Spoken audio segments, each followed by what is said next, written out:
I'm from a place you might have heard of us. We call it Shy City. We build champions here who define gritty. We don't do excuses, we don't do pity. Rose is coming back stronger, that's a guarantee. Cutler's coming back too, he's beastly. Thrown into Marshall, the title's ours easily. Blackhawks are winning titles, trophy looking massive. Don't forget about the Cubs, Sox, Crosstown Classic. With so much greatness, we gotta show bravado. You got your boys Ambro and Mike Mercado.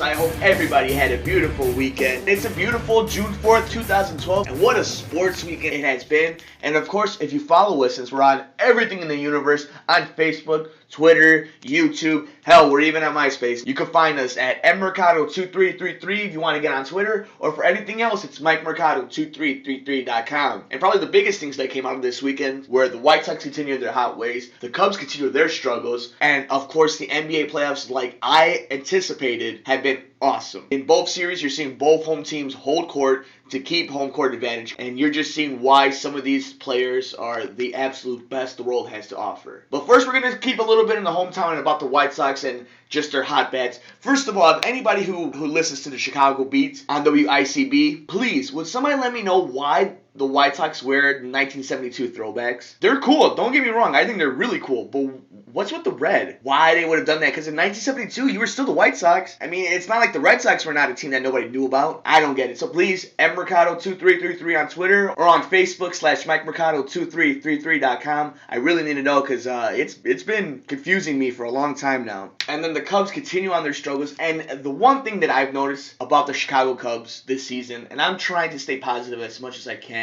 as a baseball fan, but when you're seeing how well the White Sox are playing, and the White Sox are playing this well because last season was a mirage.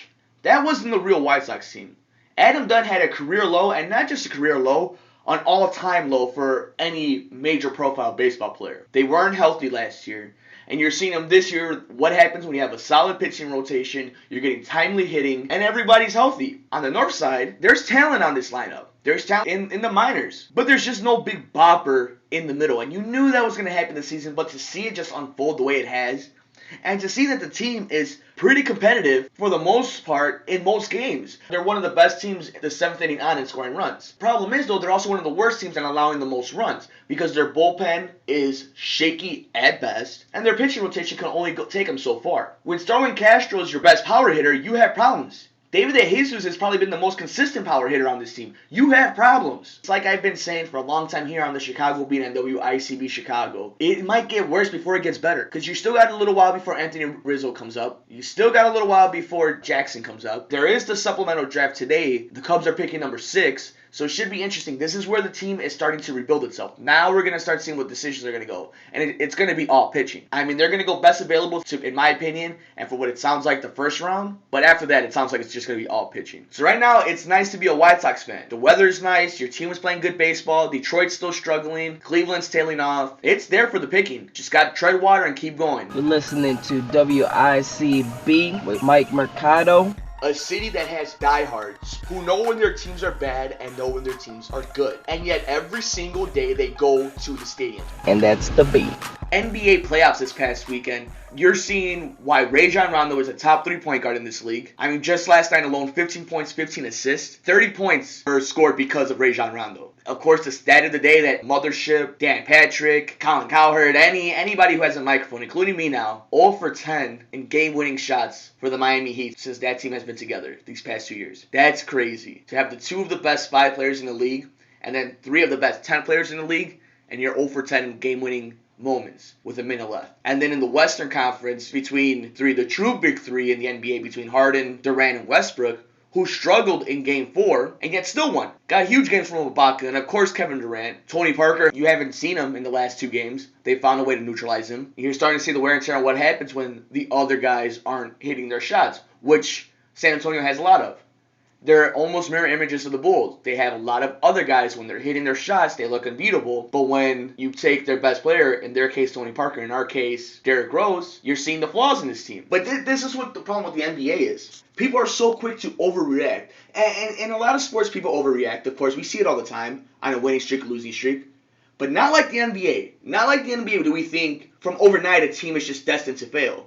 I felt like Miami has been destined to fail since the minute they signed Chris Bosh, LeBron James, and Dwayne Wade together and they did not put anything else around them. That's when they lost their championship. Oklahoma City and San Antonio have been built within themselves, have built depth. That's why you've seen those teams go far. If it wasn't for Miami's defense, they wouldn't be here right now. And Boston's a good team. Boston's very underrated. I don't see how you can be underrated when you're Boston, but people were counting them out, including myself. I thought they were going to lose to Miami and go back to Miami down 3-1. Sometimes we suck. I understand. Listen, secret producer man, why don't you come behind the microphone? You're always making fun of me. At least I get on. I hate you. You know, and it just goes to the fact that the NBA is a league of stars, and there's a lot of stars in the playoffs. There always is, because you're seeing them on every single team. And that's what keeps hopes for the Bulls. But again, another great playoffs, even without the Chicago Bulls being in it, and the disappointment knowing that they should have been playing last night, still great basketball. And we're under 100 days until the Bears welcome the #1 draft pick in Andrew Luck to Soldier Field and kick off the 2012-2013 NFL season, which cannot come soon enough for us Cub fans.